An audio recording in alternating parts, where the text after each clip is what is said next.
Hello, and welcome to another thrilling episode of Music Around, and it's the 11th studio album by the Beatles, released 26th of September 1969, recorded 22nd of February to 20th of August 1969. George Martin's the producer, clocks in at 47 minutes 3 seconds. It is, of course, Abbey Road, isn't it the final album? Isn't it the final album? I'm sure there is no albums that come after this.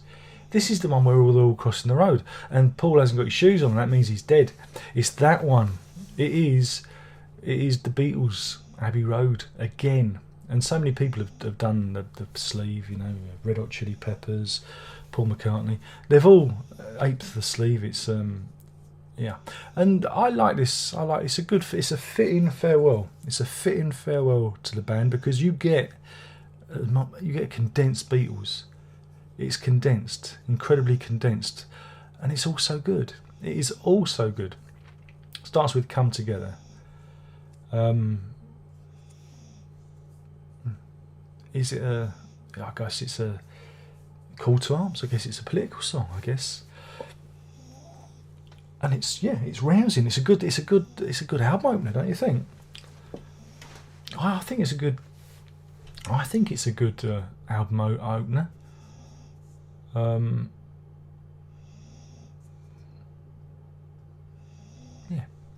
And then that follows by something.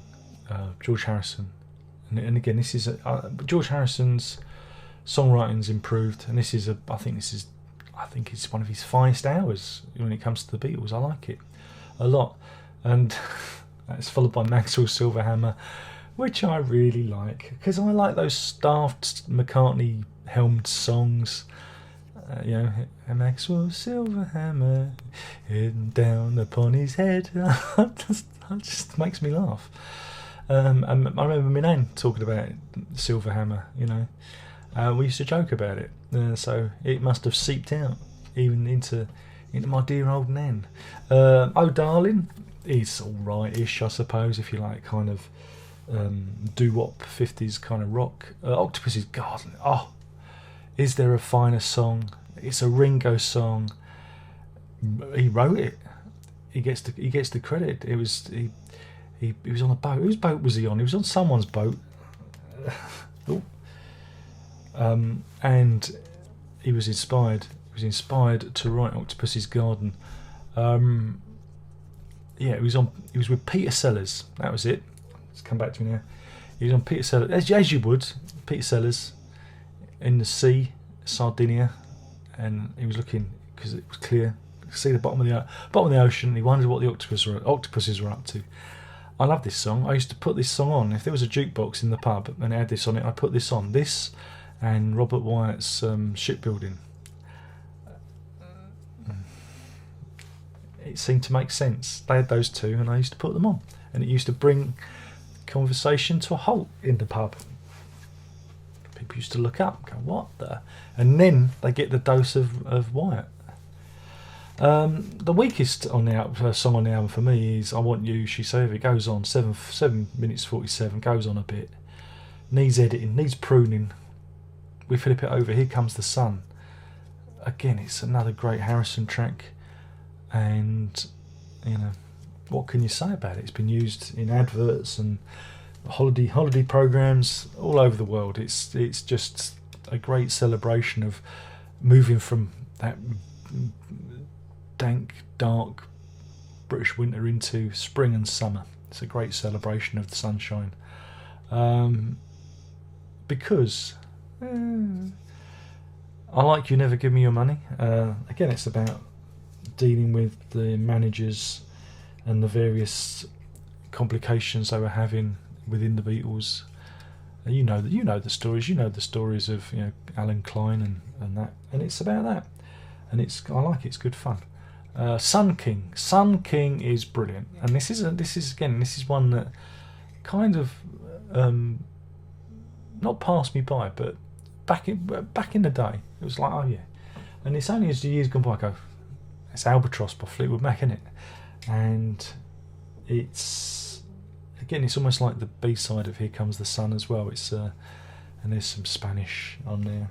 I really like it. I think it's really cool, and it is a tribute to Peter Green, and I like that. Me, Mr. Mustard, we're doing those character songs again.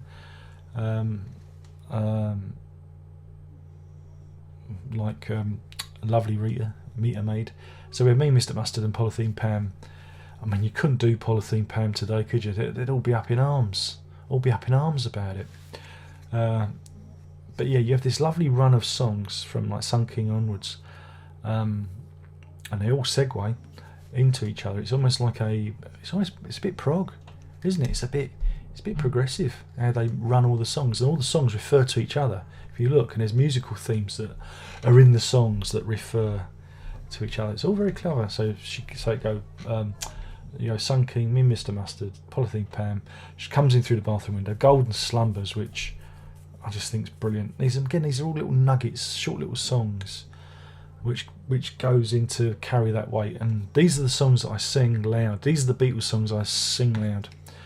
And then of course the end, which is it's the end of the band. You know, it's a beautiful way of drawing all the elements together. It is the Beatles of the works. It's them distilling what the Beatles are into one album. You know, everything's on there. And then the hidden track is Her Majesty, which is a quirky little thing. But again, that's the Beatles. Beatles were quirky, and they had their humour, and then they're gone, and it's all over. And this is the final Beatles album, isn't it? There is certainly no more Beatles albums after this. I don't think. Certainly not. There would never be another Beatles album after this, would there? Because this is the final Beatles album. I'm sure people will correct me. Won't they? If I was wrong. But yeah, it's a good one. It really is a good one. I've got a lot of time for it because again I think it's a good swan song. It's a good finale. There's some strong stuff on there. Okay, there's a couple of tracks I don't care for, but you know, I'm not going to like every song on the record. But I just think it's the Beatles doing the Beatles so very, very well. I would say it's probably the ultimate Beatles album. Whew, that's a bit of a statement, isn't it? But you know, if you want to see what they did and what they do, because it's got everything. It's got, you know, the funny songs, the kind of 50s rock and roll. You've got the Ringo song. You've got the high concept. It's all there. It's all there for you, and that's why it is. Mwah. It's a nice farewell, and we can all agree this is the final Beatles album. And on that, there's only one rating to give it, and that's 5 stars out of 5. I'm going to give this 5 Octopus's Gardens out of 5. It has to be, doesn't it? Or is it 5 Sun Kings? I can't decide. Or is it 5 Golden Slumbers? But it gets 5 of whatever out of 5, and it is a fitting end to the greatest band in the world. We can all agree that the band that certainly had the biggest influence. The band that certainly, I mean, you probably don't even realise it. You know, they're a bit like Shakespeare in that respect. It's their languages are entered into common parlance musically and lyrically and visually. They're everywhere, and I think we can all agree this is a great send-off. So thanks, Beatles. And this is it. This is the final video in the sequence, because there are no more Beatles albums after this. This is the end, as it says on the song, and I'm going to bid you farewell. It's been great. Thank you for following me on this journey.